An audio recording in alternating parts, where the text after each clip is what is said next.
자, 이것도 비슷해. 무슨 그린 거냐면, 잘 봐봐.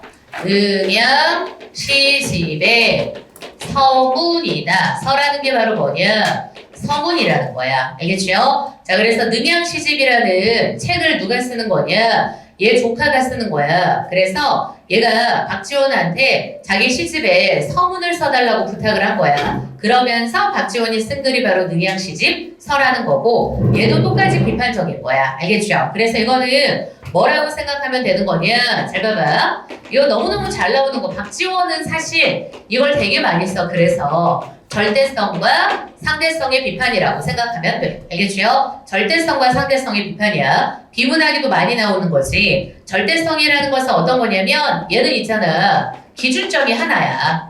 알겠죠? 그래서 하나의 기준점으로만 대상을 판단하는 거야. 그러니까 뭐 할 수밖에 없어? 굉장히 폐쇄적일 수밖에 없어. 그리고 하나로만 생각하니까 어때? 이론적인 관점을 갖고 있는 거. 알겠지? 그리고 그 다음 어때? 너무 고정된 관점을 갖고 있죠. 그리고 뭐 하지 못해? 유연하지 못해.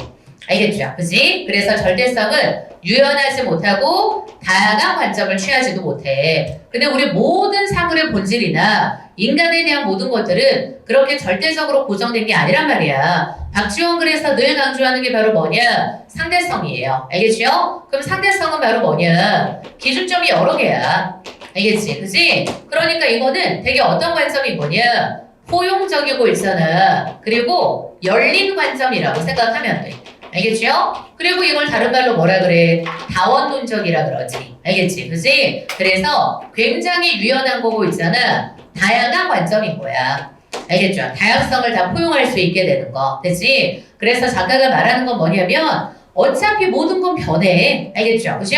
그러니까 지금 봐. 우리가 살아가는 모든 세상은 어때? 다 변하는 거잖아. 변화 가능성을 지금 다 내포하고 있는 건데 그런 상황에서 하나의 관점, 절대 변하지 않는 고정된 관점으로만 대상을 보려고 하는 건 너무 고리타분한 거다. 까마귀가 어떻게 까만색이냐? 까마귀는 푸른색도 됐다가 붉은색도 됐다가 온갖 색깔을 다 갖고 있어. 그리고 검은색이라고 해서 어둠인 거야? 아니다. 오히려 진짜 검은색들이 있으면 밝음을 비출 수가 있게 돼. 거울처럼. 알겠지? 그래서 그렇게 고정관념으로 대상을 판단하는 거에서 벗어나야 된다. 그러면서 글쓴이가 또 대조를 해요. 뭐하고 뭐가 대조가 되느냐? 여기서 달사라는 거라. 달사할 때 달이라는 것은 바로 뭐냐? 통달했다는 거. 사물의 이치에 통달한 사람을 달사라고 불러. 그리고 그 다음에 누구랑 또 대조냐? 속인이 대조돼. 그럼 속인이라는 건 누구야?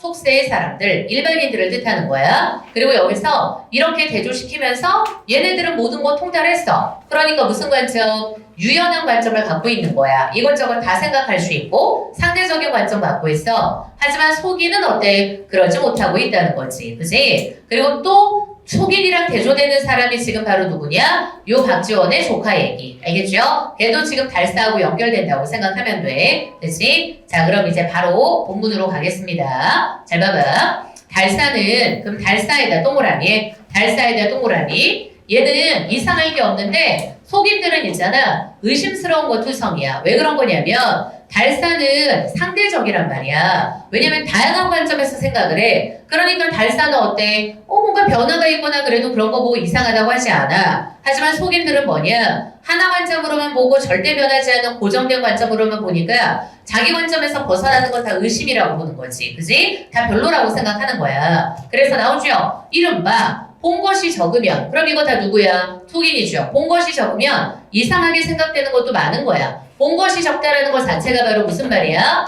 경험이라든가 학식이라는 게 뭐하다는 거? 부족하다는 뜻인 거야. 알겠지? 경험이나 학식이 부족한 거야. 그럼 이상하게 생각되는 거 투성이야. 근데 그렇다고 해서 달사라고 해서 어찌 사물을 쫓아다니며 눈으로 보았겠는가? 그래서 잘 봐봐. 달사라고 해서 어찌 사물을 쫓아다니며 눈으로 보았겠는가? 에다 출구고 이거 무슨 법? 서리법인 거죠? 그럼 여기서 말하는 건 뭐냐면 달사가 모든 걸 경험하진 당연히 않았다는 뜻인 거야. 알겠지? 그치? 그래서 달사가 당연히 모든 것을 경험하지 않았다. 알겠죠? 근데 생각이 트여있기 때문에 의심을 잘 안 하는 거야. 그래, 그렇게도 생각할 수도 있고, 이렇게도 생각할 수 있고, 상대적이고 열려있고 포용적인 자세로 바라본다는 거죠. 그래서 나오죠? 달사는 뭐가 다르냐? 하나 들으면 눈으로 10가지를 떠올려. 10가지를 보면 또 어때? 100가지를 펼치는 거야. 그럼 이것저것 다양한 걸 생각하는 거지. 수많은 이상의 알을 타는 것들은 도리어 사물에 붙은 것이고 나와는 상관없는 거다. 그러니까 그래 어차피 그럴 수도 있겠다 생각하고 넘어가니까 내 마음은 편안하죠. 그러므로 마음은 한가롭고 여유가 있어서 무궁무진하게 막 대응할 수 있어. 그래서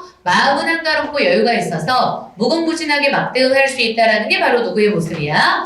달사의 모습인 거야. 되지? 자, 근데 본 것이 적은 사람은, 그럼 봐. 본 것이 적은 사람에다 세모 표시하고, 얘네가 바로 누구야? 속인인 거죠? 그럼 얘네들은 백로 기준으로 삼아 까마귀를 비웃어. 왜 자꾸 지금 백로하고 까마귀는 다른 건데 왜 절대적 기준으로 보냐 이거지. 그지? 그래서 이 속인들은 어떠냐? 절대적인 기준으로 대상을 판단하는 거야. 그건 잘못된 거야. 그치? 나는 나고 너는 넌데 왜 너 기준으로 나를 보냐. 그죠? 그래서 백로 기준으로 까마귀를 비웃어 물오리 기준으로 지금 하계 다리가 위태롭다고 생각해. 사물 자체 이상할 거 없거든. 그치? 근데 지 혼자 의심하면서 화를 내며 한 가지라도 자기 생각하고 다르면 만물을 모조리 비방한다는 거야. 그러니까 이게 다 어때? 절대적인 기준으로 대상을 바라보니까 그런 거. 근데 누구는 안 그래. 달산 안 그러죠? 나는 나고 너는 너다. 그치? 나는 인간이고 너네 동물이고 서로 어차피 다를 수 있는 거다. 하면 오히려 마음이 편해지는 거야. 열려있는 자세가 되면. 되지? 자, 그리고 그 다음.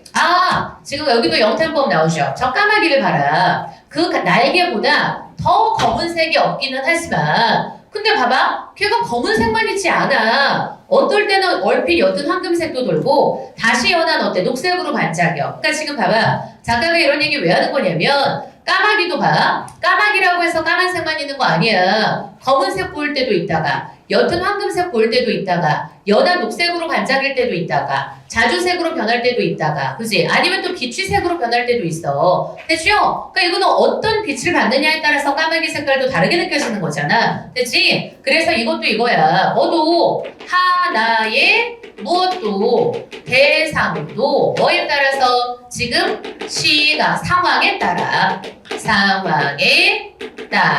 어때?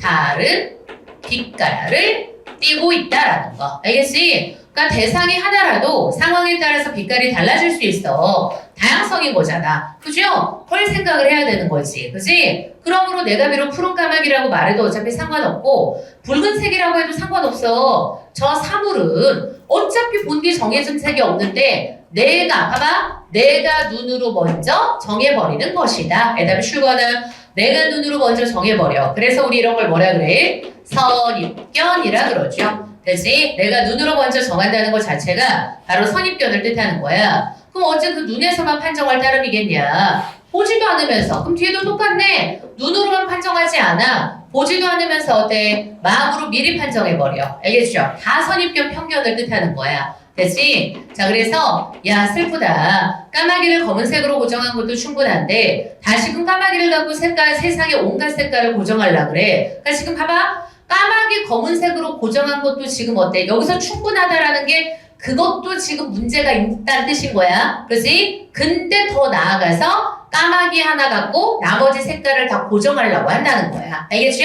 그러니까 굉장히 어떤 관점? 편협한 관점. 그죠? 되게 편협하고 폐쇄적인 관점을 의미하는 거. 알겠죠? 그치? 자, 그럼 까마귀가 과연 검기는 해. 검은 색깔이 없다는 게 아니야. 검기는 해. 근데 그러나 누가 다시 이른바 푸르고 붉은색이 검은색 안에 깃들어 있는 빛깔인 줄 알겠는가? 그러니까 잘 봐. 여기 서리법이죠. 이 말의 의미가 어떤 거냐면 봐봐. 이렇게 까마귀를 검은색으로 고정해 버리는 순간 사람들이 다른 본질을 볼 생각을 안 한다는 거야. 알겠죠? 다시 읽어봐. 누가 다시 이른바 푸르고 붉은색이 검은색 안에 깃들어 있는 빛깔인 줄 알겠어? 이 말은. 알겠죠? 이렇게 검은색으로 규정한 후에는 다른 색을 보지 못하게 된다. 이 뜻인 거야. 알겠죠? 미리 그냥 야 이건 검은색 해버리면 어때? 다른 색깔을 볼 생각을 안 하는 거지. 그죠? 우리 어렸을 때 그림 그릴 때하고 똑같은 거잖아. 그냥 보고 어때? 관찰해보면 검은색만 있는 게 아니고 다른 것도 다 있는데 그냥 어때? 바다는 푸른색, 뭐는 뭔색 하고 색깔을 먼저 규정하면 더 이상 뭐 하려고 하지 않아. 관찰하려고 하지 않죠. 그지? 더 이상 보려고 노력을 안 하는 거야. 됐죠? 자 그리고 그 다음 검은 거를 일러서 어둡다고 하는 건 금방 검은 색깔 보고 어둡다고 하는 자도 세모 표시해야 돼. 그럼 얘네도 문제가 있어. 비단 까마귀만 알지 못하는 게 아니라 얘네들은 검은색도 모르는 거야. 알겠지? 그치? 그 여기 옆에가 지금 잘려버렸네. 왜냐? 물은 깊고 그윽하기 때문에 비출 수가 있고 오칠은 검기 때문에 비춰볼 수가 다 있는 거야. 그래서 글쓴이가 말하고자 하는 게 어떤 거냐면 빛깔이 있는 것에는 빛이 있지 않는 것이 없고 형체가 있는 것에 자태가 있지 않는 것이 없다라는 거야. 그러니까 결국 무슨 말인 거야? 여기 통해서 말하고자 하는 게 요거야. 지금 봐봐. 검은 색이 있으므로 뭐도 존재한다. 이거야. 밝음도 존재한다. 알겠지? 그지? 검은색이 있으므로 밝음도 존재한다는 거야. 알겠죠? 그래서 검은색에 어둠만 있다고 생각하면 안 된다는 뜻인 거지. 그치? 자, 그리고 이제 그 다음, 잘 봐. 드디어 지금 이 글을 왜 쓰는지가 나와. 미인을 관찰하면 시를 알 수 있어. 자, 지금 이 제목이 능양 시집서잖아. 시야, 시. 그녀가 고개를 숙이고 있는 건 부끄러워하고 있음을 나타내. 턱받치고 있는 건 한스러워함이야. 홀로 서 있는 거는 누군가 그리워해. 눈썹을 찌푸리는 건 근심하는 거야. 기다리는 바가 있으면 난간 아래 서 있는 모습이야. 바라는 바가 있으면 파추 아래 있는 모습이야. 만약 다시 자 그럼 봐. 여기서부터 여기까지 묶을 거야. 알겠죠? 그래서 묶어서 칠판 봐. 뭐라고 쓰느냐. 미인의 다양한 모습이라고 하면 돼.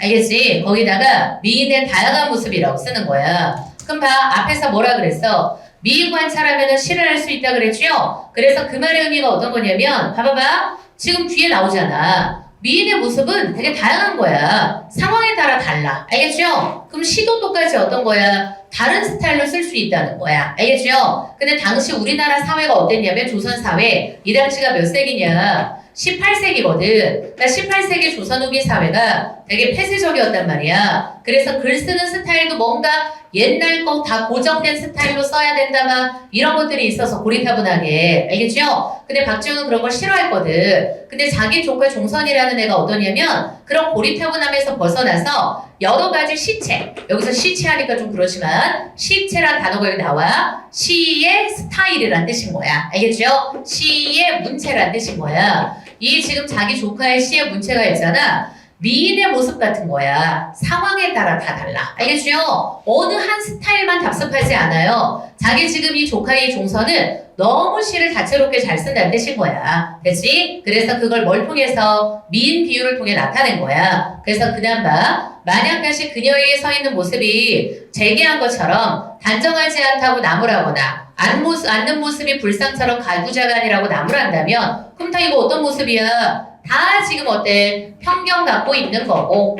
그리고 그 다음 어때? 이렇게 쓰면 돼. 단일한 관점으로만 대상을 보는 애들. 알겠죠?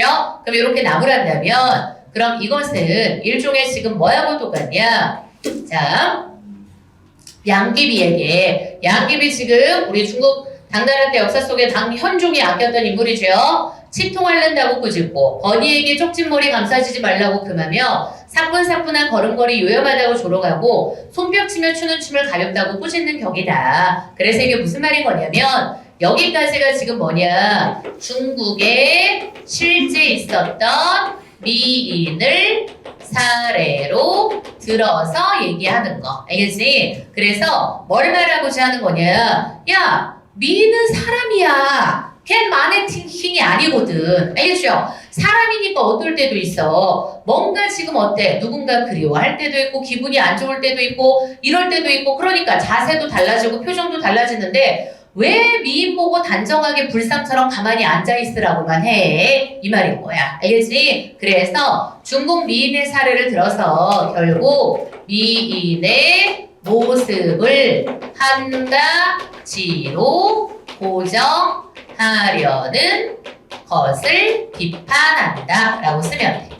알겠지? 미인의 모습을 한 가지로 고정하려고 하는 걸 비판하는 거야. 그걸로만 규정하려는 거. 됐지? 자, 그래서 그 다음 문단. 드디어 누가 나와? 자기 조카 종선 얘기가 나와. 자가 개지라는 애야. 그래서 나오죠? 시를 잘 썼어. 칭찬을 해준 거야. 한 가지 법에, 자, 이게 되게 중요한 거지. 한 가지 법에 얽매이지 않고 온갖 실체를 두루가셨으니까 우뚝이 동방의 대가가 된다. 예찬적 태도. 알겠죠?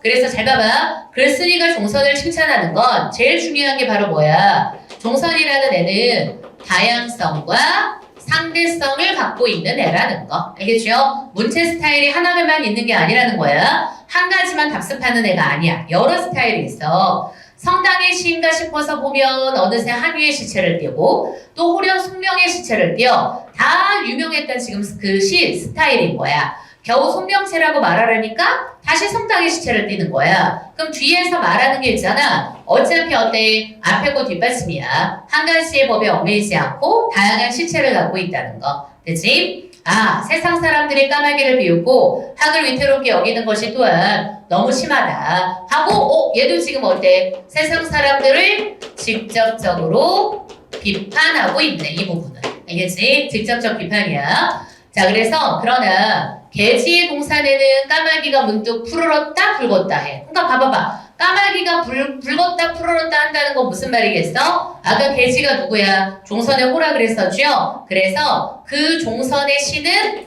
다양한 뭘 갖고 있다? 시체를 갖고 있다 라는 걸 이렇게 비유적으로 표현한 거야. 그치? 내 조카 종선의 시는 되게 다채로운 스타일이다. 세상 사람들은 미인을 재기하는 모습이나 불상처럼 만들고 싶어해. 하나 가만히 미인 보고는 언제나 단정하게 앉아있으라고만 한다는 거야. 그런 지금 고리타분한 게 어딨어. 근데 어때? 미인들 손뼉 치면 춤출 때도 있고 사뿐사뿐 걸어 다닐 때도 있고 그지? 그리고 치통할 때도 있고 모두 어떤 거냐? 어차피 모습들 다 어떤 모습? 미인들이 갖고 있는 다양하고 생동감 있는 모습인 거야. 알겠죠? 그죠?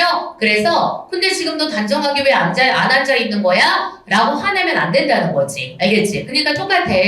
박지원도 솔직히 어떤 거냐? 조선시대 때 뭘 겪었어? 이 사람이 정조 때 문체 반정이라 그래서 정조가 되게 진보적인 임금인 것 같지만 또 이런 데서 되게 보수적이었어. 박지원의 글이 그 당시의 스타일에 맞지 않는다라고 하면서 박지원의 미문들이 다 불에 태워버릴 뻔한 적이 있었단 말이야. 그러니까 이 사람은 그런 걸 몸소 겪은 사람인 거니까 다양성을 되게 중요하게 생각한단 말이야. 그치? 그러니까 아니 글 쓸 때 내 삘에 따라 이렇게 쓸 수도 있고 저렇게 쓸 수도 있는 거지. 그거를 왜 지금 어때? 하나로만 쓰라 그러냐? 미인들의 모습도 이럴 수도 있고 저럴 수도 있는 거지? 왜 미인 보고 너 맨날 단정하게 앉아있어야 돼? 라고 하나로 규정 지으려고 하느냐? 이거야. 됐지? 자, 그래서 이제 마지막. 세상에 달사는 적고, 자, 우리 아까 통달한 사람, 속이는 많다. 그러니 침묵하고 말하지 않는 것이 좋으리라. 그치? 나 그냥 닥치고 있는 게 좋을 것 같아. 근데 그런데도 불구하고 내가 말을 그칠 수 없는 건 왜일까? 하고 마지막에 어때? 아, 연합 노인이, 그러니까 노인이라는 표현을 뒤에다가 쓴 건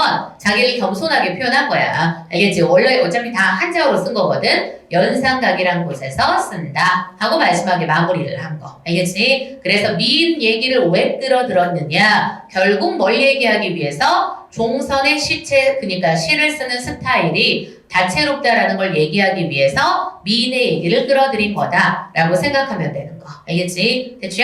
자, 그래서 우리 요 능양시집서랑 앞에 나와 있는 상도는 가달랑 나달랑 묶어가지고 시험 문제 나오기 딱 좋아요. 어차피 둘 다 뭐니까 다 고전 수필인 거니까. 알겠지? 그래서 선생님이 표를 하나 써줄 겁니다. 자, 그래서 거기 공통점, 차이점 표를 한번 써보자.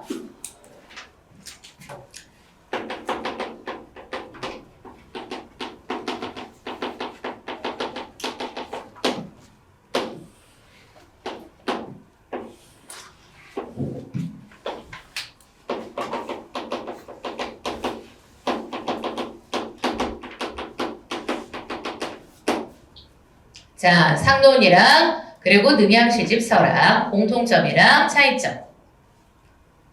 그치? 자, 그럼 칠판 봐봐. 자, 공통점은 둘 다 무슨 수필? 고전 수필.